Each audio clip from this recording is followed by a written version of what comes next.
A woman flips a switch, and a great white shark is slowly lowered into an enclosure. But it's not for a show, it's bait. Moments later, a colossal mouth erupts from the water and snatches the shark. The audience isn't scared, on the contrary. They're thrilled. As the viewing stand descends, the massive shark looks like a tiny ant in the creature's mouth. This is a prehistoric beast from 20,000 years ago. The ruler of the seas. This is Jurassic World. More than a decade ago, scientists extracted ancient dinosaur DNA from the blood of a fossilized mosquito. Using gene editing technology and adding various modern animal genes, they created a new genome and successfully hatched an egg. To attract more visitors, the park commissioned scientists to create all sorts of new dinosaurs. The park's operations manager is a woman named Claire. One day, her boss comes to inspect the park, so she shows him their newest creation, the Indominus Rex. As they enter the observation area, they notice the reinforced glass is cracked. The sight makes the boss uneasy. He worries the enclosure isn't secure enough and wants to bring in Owen for his expert opinion. Owen is a retired Navy man, now working as an animal behaviorist and trainer. At that moment, a careless worker falls into the velociraptor enclosure. These are carnivorous pack hunters. Seeing the worker about to be torn apart, Owen rushes in and opens the main gate. He tries to use his experience to calm the raptors, but they don't seem to respect him. Baring their teeth and preparing to attack, Owen tells the worker to get out first while he slowly backs towards the gate. He dives and rolls, successfully escaping just as the gate slams shut. Later, Claire invites him to the Indominus Rex paddock, but the dinosaur is nowhere to be seen. Even the thermal sensors can't locate it. Owen then spots massive claw marks high up on the wall, suggesting the Indominus may have escaped. If it's out, the safety of every tourist on the island is at risk. Claire immediately rushes to the control room and tells them to evacuate the visitors. However, the control room staff checks the tracking device implanted in the dinosaur, which clearly shows it's still inside the paddock. It seems this Indominus is highly intelligent. The claw marks were likely a trap. Just then, the control room staff sees Owen and two other workers inside the enclosure on the surveillance monitors. Realizing the danger, they frantically warn them that the Indominus is still in there. But it's too late. One of the workers is too overweight to run fast. He's caught by the Indominus and swallowed whole without even a chew. It seems weight really does matter. Meanwhile, the other worker who escaped first closes the heavy gate behind him. But the gate is no match for the enraged Indominus, which smashes through. Owen quickly hides under a nearby truck. As the Indominus bursts out, Owen holds his breath, terrified. He turns his head and sees the other worker hiding in front of the truck. The Indominus follows the human scent and slowly approaches him. Then, deciding the truck is an eyesore, it flips it over and devours the man. Its next target is Owen. He cuts a fuel line, dousing himself in gasoline to mask his scent as the giant beast hunts for its prey. A moment later, a massive head appears. Owen lies motionless on the ground, not daring to breathe. The gasoline works, successfully confusing the Indominus's sense of smell. Now that it has escaped its paddock, it heads south, directly towards the area with the highest concentration of tourists. If it reaches them, everyone will die. Claire wants to order an evacuation, but she is stopped by Vic Hoskins, the head of security. An evacuation would be a public relations disaster for the park. Instead, Vic dispatches a heavily armed team to stop the Indominus. They follow the tracking signal and find the discarded implant next to a dinosaur carcass by the river. It seems the Indominus clawed out its own tracker.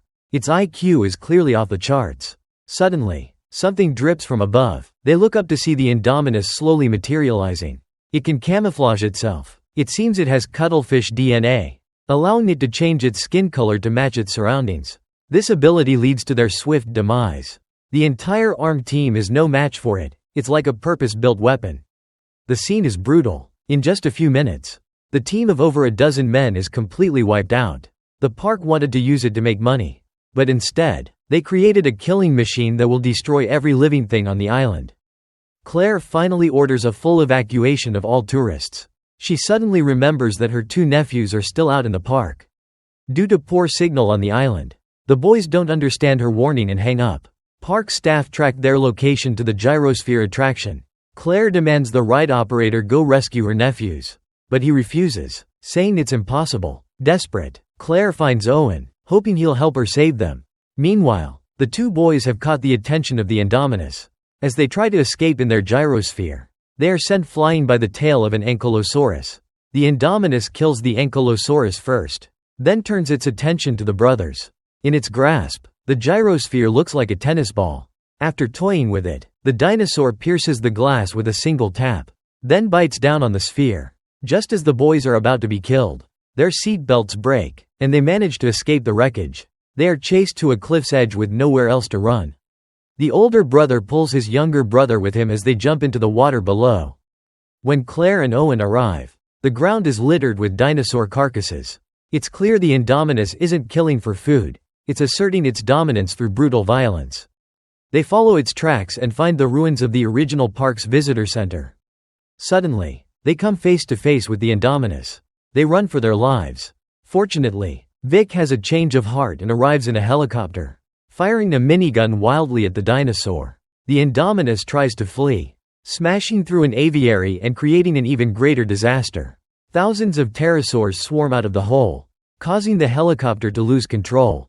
Vic ultimately dies in the Mosasaurus lagoon. The flock of flying reptiles quickly descends on the main tourist area, snatching and attacking visitors. A woman standing in the middle of a plaza is grabbed by a pterosaur and carried into the sky. Owen stands stunned by the chaos, only to be tackled by another pterosaur. Luckily, Claire arrives just in time to save him. She then finds her two missing nephews in the panicked crowd. Owen immediately gets them into a vehicle and drives them away from the hellscape toward the main headquarters. The higher-ups order Owen to use his trained velociraptors to hunt the Indominus. Since the Indominus will kill every living thing on the island, it must be stopped. Before setting out, Owen has his 4 raptors, Blue, Charlie, Delta, and Echo, sniff a piece of the Indominus's flesh. Then, he gives the order to open their enclosure. Owen follows closely behind on his motorcycle. Soon, the raptors stop. It seems the Indominus is nearby. The Indominus slowly emerges from the jungle. But instead of fighting, the dinosaurs begin to communicate. Owen realizes the Indominus must have raptor DNA. He never expected the Indominus to have the ability to influence them. After a brief conversation, the raptors turn on the humans. They have teamed up, their new target being mankind. The soldiers, seeing the situation has turned, immediately open fire. The Indominus is driven back, but the raptors, with their speed and agility, attack before Owen's team can react. Owen quickly escapes, with Claire and the boys following. They reach the genetics lab and find Dr. Wu, the chief geneticist, packing up dinosaur embryos to take with him. He plans to create more dinosaurs in other parts of the world.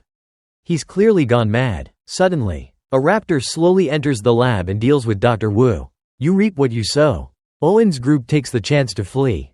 As they get outside, they are cornered by the 3 remaining raptors. The raptors slowly circle them but don't attack. Owen gently reaches out to Blue. It seems she remembers him.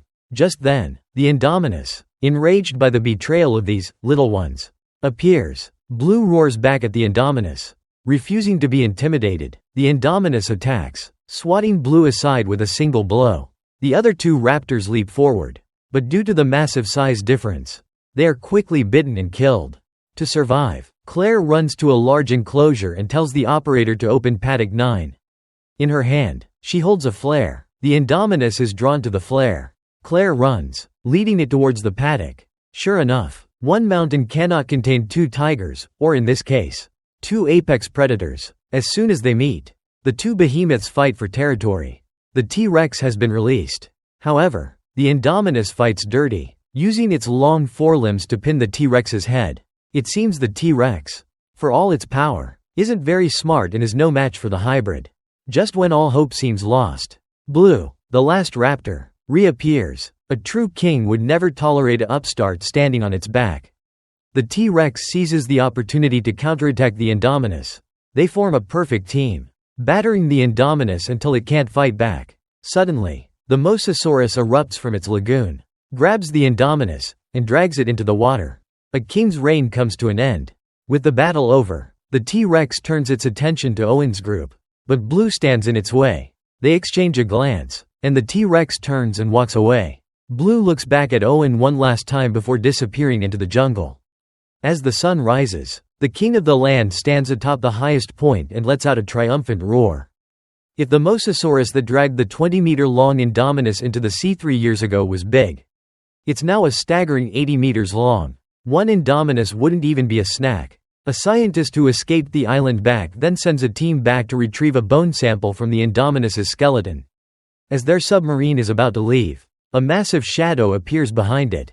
The surface operator, realizing they've lost contact with the sub, begins to close the sea gate. Suddenly, a huge figure emerges from the trees behind him. With the gate only 54% closed, the control panel is crushed underfoot.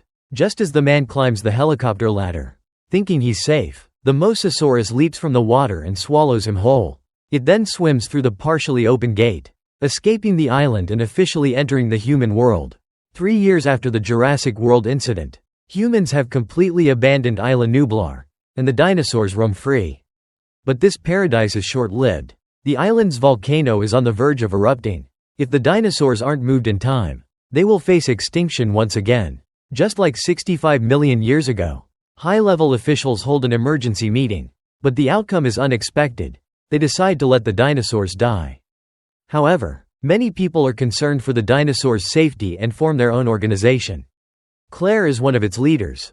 Having grown up around the dinosaurs, her affection for them is like that for a pet dog. One day, a wealthy man named Benjamin Lockwood approaches Claire. He offers his private island as a temporary sanctuary for the dinosaurs. He knows that as the former manager of Jurassic World, Claire has access to the restricted GPS tracking system for every dinosaur. In the eyes of a businessman, Claire is just a key. Unaware of his true motives, Claire seeks out Owen and asks him to help her find Blue, the raptor. This time, Owen immediately agrees, as he misses his old friend. Lockwood provides a team of mercenaries, supposedly to protect Claire and Owen, but he has a hidden agenda. When they arrive on the island, the volcano is already rumbling, ready to erupt at any moment. Soon, Owen, relying on his knowledge of raptor behavior, finds his old friend, Blue. He raised her from birth. Despite being apart for 3 years, she still remembers him. Though Blue is a carnivore, she remains calm and rational with Owen. As they share a close moment, a tranquilizer dart hits Blue. Owen is thrown to the ground. I said wait for my signal. The mercenaries surround the raptor, waiting for the right moment to pounce. One soldier gets a few bites for his trouble, but Blue is no match for the entire group. She quickly collapses, unconscious. Owen realizes he's been betrayed. A mercenary then shoots him with a tranquilizer dart. It turns out Lockwood only wanted to use them to gain access to the dinosaur tracking system. Their plan is to capture all the dinosaurs and sell them as exotic pets to the super rich. The volcano begins to erupt violently while Owen is still unconscious. Suddenly, a figure approaches. A Sinoceratops nudges Owen, waking him up before it leaves. Owen sees lava slowly creeping towards him. But he can't move. The tranquilizer hasn't worn off.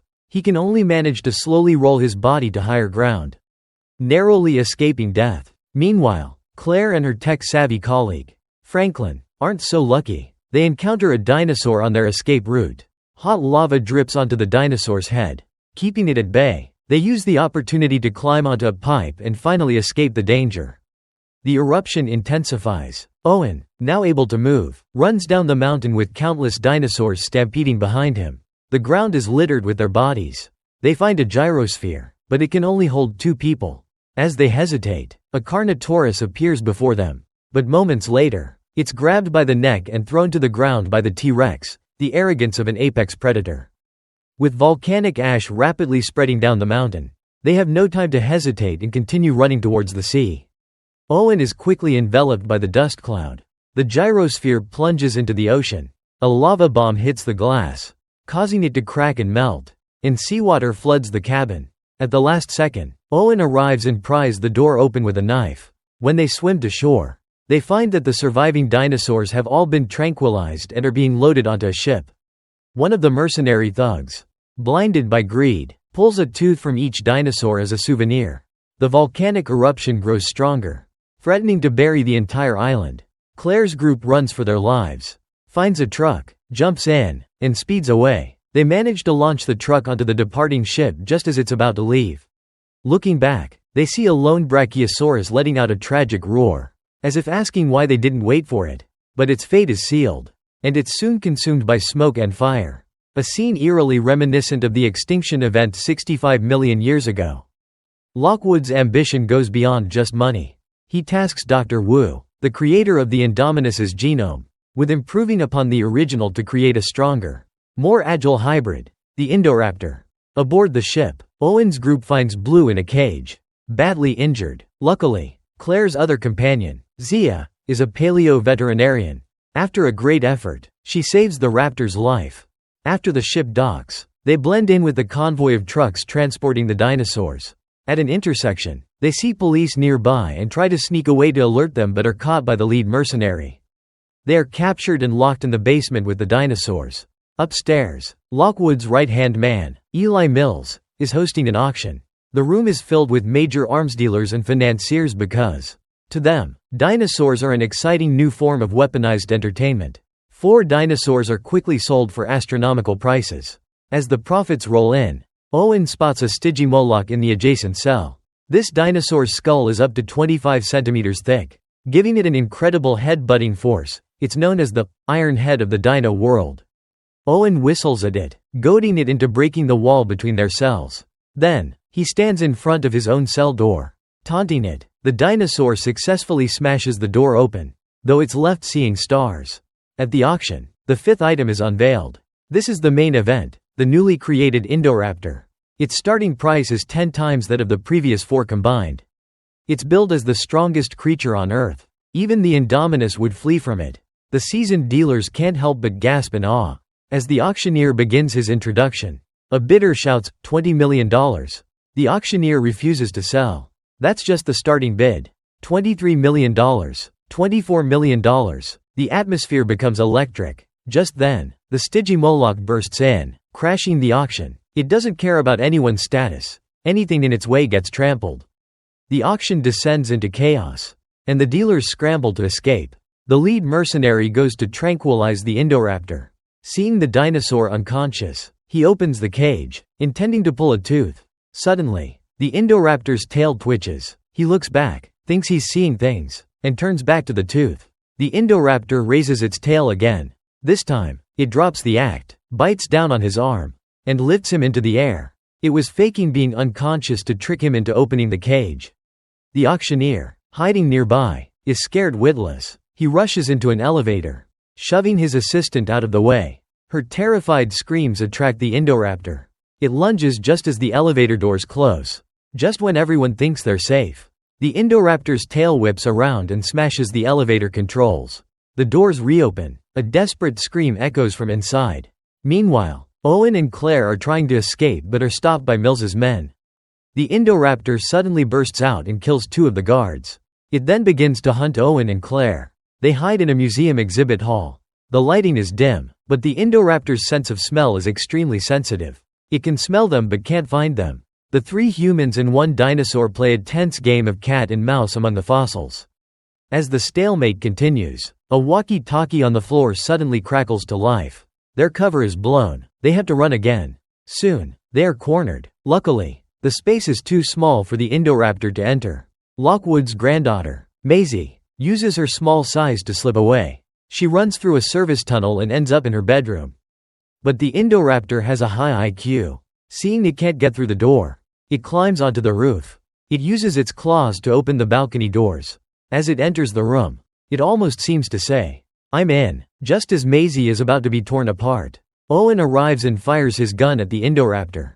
The dinosaur immediately plays weak, cowering on the floor. Suddenly, Owen's gun jams. The Indoraptor reveals its true, savage nature. In the nick of time, Blue charges into the room and battles the Indoraptor. But due to the significant size difference, she seems to be no match. However, her attack buys Owen and Maisie time to escape. They climb onto the roof, with the dinosaur in hot pursuit. With nowhere left to run, Owen decides to risk it all. He dodges an attack from the Indoraptor, which lunges with such force that it shatters the glass roof and falls through. Its claws catch on a support beam, and it quickly climbs back up. This time, Owen is out of options. Just then, Blue attacks again, leaping onto the Indoraptor. The beam can't support their combined weight, and both fall. The Indoraptor is impaled on the horns of a Triceratops fossil below. Blue, being on top, survives the fall. But the danger isn't over. The fighting has caused a hydrogen cyanide gas leak in the basement lab where the other dinosaurs are caged. To save them, Claire makes a difficult decision. She opens all the cage doors. But this isn't Isla Nublar. Releasing these dinosaurs will doom the human world. She doesn't have the courage to open the final door. As the dinosaurs struggle in the toxic gas, the main door suddenly opens. It was Maisie who pressed the button. Countless dinosaurs stampede out. Mills and his men, carrying the dinosaur embryos, prepare to evacuate. Their fate is sealed. The henchmen are devoured, leaving no bones behind. Mills, hiding under a car, narrowly escapes. He tries to retrieve the case of embryos, but he doesn't realize the T-Rex is the last one out. What goes around comes around. Blue waits at the exit for Owen. After a final farewell, she disappears into the forest. A mosasaurus bites into a fishing trawler's cage and drags it into the depths, its massive body sinking the entire vessel. 4 years have passed since dinosaurs entered the human world, and humanity still hasn't found a way to coexist with them. To address the situation, the US government grants the genetics company Biosyn the exclusive right to capture dinosaurs worldwide and house them in a sanctuary in the Dolomite Mountains. But their CEO, Louis Dodgson, has grander ambitions. He has his subordinates use the dinosaurs as test subjects, hoping to extract genes to modify other species. However, he feels a crucial piece of the genetic puzzle is missing. It's also been 4 years since the volcanic eruption on Isla Nublar. During this time, Owen and Claire have been living in seclusion in a remote forest to protect the clone girl, Maisie. They are accompanied by Blue and her asexually reproduced offspring, Beta. One day, while Blue is teaching Beta survival skills, they are spotted by poachers. They use a trap to capture Beta. Blue, trapped under the cage, shrieks in distress. The poachers then drive their truck into Blue, knocking her down a ravine. By the time Owen hears the commotion and arrives, the poachers are gone. This was all a diversion. Because of Maisie's special status, the real target was her. After years of living in the mountains, the now teenage Maisie takes the opportunity to ride her bike out to see the outside world. As she crosses a bridge, a group of people is waiting for her. It turns out Maisie, being a perfect clone, is the most important missing piece for Biosyn's research. They quickly abduct her, throwing her bike into the river to cover their tracks. Owen witnesses this from a distance. The poachers and these men are working together. He tries to stop them but is too late. He can only return to get his gear and go with Claire to rescue Maisie and Beta. Blue, thinking Owen let someone take her child, is furious. Owen calms her down and promises he will bring her baby back. Blue slashes Owen's hand, as if to make him remember his promise, then turns and leaves. With the help of an old contact, they successfully enter a dinosaur black market. The place is bustling. You can buy anything from grilled dinosaur meat to watching dinosaurs fight in an arena. The poachers are there, making a deal with a broker named Soyona.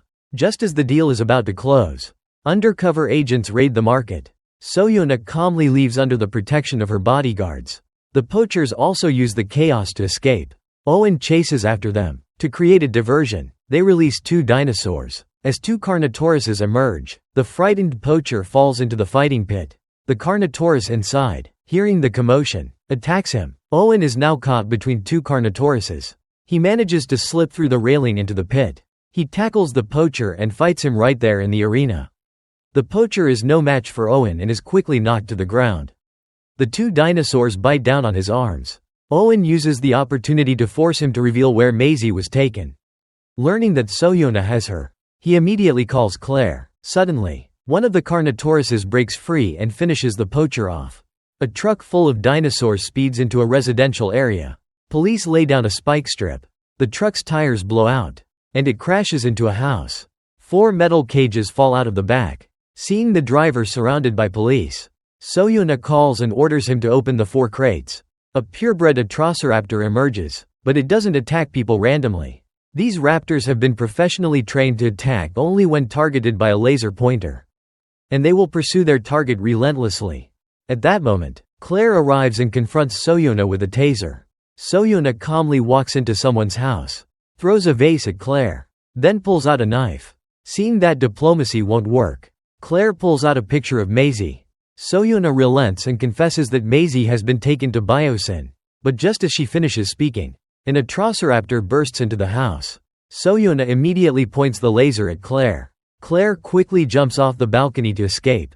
The railing, however, is of poor quality and breaks. The Atrociraptor leaps right over her head. She lets go, falling onto a truck below. Luckily, Claire meets a pilot named Kayla, and they quickly drive off. The Atrociraptor gives chase. Claire grabs an iron pipe from the truck and hits it a few times. But it has no effect. She then holds the pipe horizontally, and the Atrociraptor runs right into it, knocking itself out. Owen is also being chased by an Atrociraptor, which corners him near an empty cage. He slowly backs into the cage. The dinosaur lunges, and Owen's friend dodges, letting the raptor run inside before locking it in.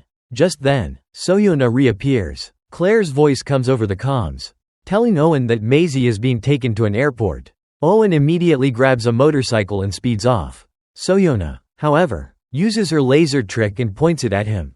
Two Atrociraptors instantly give chase. One man and two dinosaurs race through the streets. Luckily, Owen is a skilled rider and repeatedly evades their attacks. By the time he reaches the airport, Kayla's plane is already starting to take off. Kayla quickly lowers the cargo ramp. With 1 second to spare, Owen flies his motorcycle into the plane's cargo hold. One of the Atrociraptors also manages to jump aboard. As the plane takes off, Claire grabs Owen, and the motorcycle slides back, crashing into the Atrociraptor and knocking it out of the plane. Soon, they reach the dinosaur sanctuary. Kayla radios the control tower for permission to land. But this is Biosyn's turf, and Louis Dodgson has been waiting. He orders the aerial defense system to be activated, releasing pterosaurs, one of the giant flying reptiles. Thinking the plane is an intruder, damages the engine and flies away. The plane begins to fall. There's only one parachute attached to Claire's seat. After a quick goodbye, she jumps, but the sky is full of pterosaurs, and her parachute is quickly torn to shreds. Claire plummets towards the ground. Owen and Kayla prepare for a crash landing on a frozen lake. Thanks to some main character plot armor, they survive without a scratch. As they recover, a Pyroraptor appears before them. It has striking red feathers and large wings. Its claws tap the ice, causing it to crack. The Pyroraptor immediately dives under the water and circles beneath them, trying to break the entire ice sheet. Owen runs, but accidentally steps on a thin patch and falls into the freezing water. As the dinosaur closes in, Kayla quickly pulls Owen out. The dinosaur also emerges from the water. They take the opportunity to climb onto a walkway and get inside an elevator. Closing the door behind them, Claire's parachute gets caught in a tree. Behind her, a Therizinosaurus appears. Fortunately, it has cataracts and can't see well. When it sees a deer grazing nearby, it walks over and swats it away. Claire unbuckles her harness and drops to the ground. She slowly crawls into a puddle of water. As the dinosaur approaches, she quickly submerges herself. Because of its poor eyesight, it doesn't see her and eventually wanders off. Soon after, Owen enters the forest looking for Claire. He sees blood on the ground and has a bad feeling. But luckily, it's just from the deer the dinosaur swatted. Suddenly, a T-Rex appears, ready to eat the deer. When it turns, it sees its old rival, a Giganotosaurus. The T-Rex drops the deer and charges. But the Giganotosaurus bites its snout, deciding its meal isn't worth the fight. The T-Rex leaves. The Giganotosaurus picks up the deer and walks away. Claire heads south and finds an observation tower. Suddenly, a strange head appears. Just as Claire has nowhere to run, a hand grabs the creature's neck. It's Owen, who followed her tracks. They then find an overturned vehicle.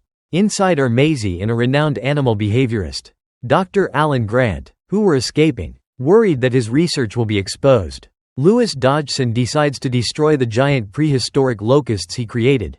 But instead of being incinerated, they escape through a ventilation duct. Swarms of burning locusts fly into the forest, quickly setting it ablaze. Their vehicle is knocked into a ravine by one of the locusts. Just as they crawl out, the Giganotosaurus appears. Luckily, it only senses movement. The group hides behind the wrecked vehicle, playing cat and mouse. After 2 circles, they are nearly caught. They quickly climb the ladder of the observation tower. When it's Maisie's turn, the dinosaur lunges. It tries to bite her, but a metal bar saves her. However, the tower's height is right at the dinosaur's eye level. As it opens its mouth to snap at them, Dr. Ian Malcolm, another survivor, uses a burning locust to distract it. When it opens its mouth, he shoves the locust inside, turning it into a fire-breathing dinosaur. As they hide inside the tower, it reappears and smashes the glass. A cable wraps around Claire's leg, and she's about to be pulled out when Maisie throws her a taser.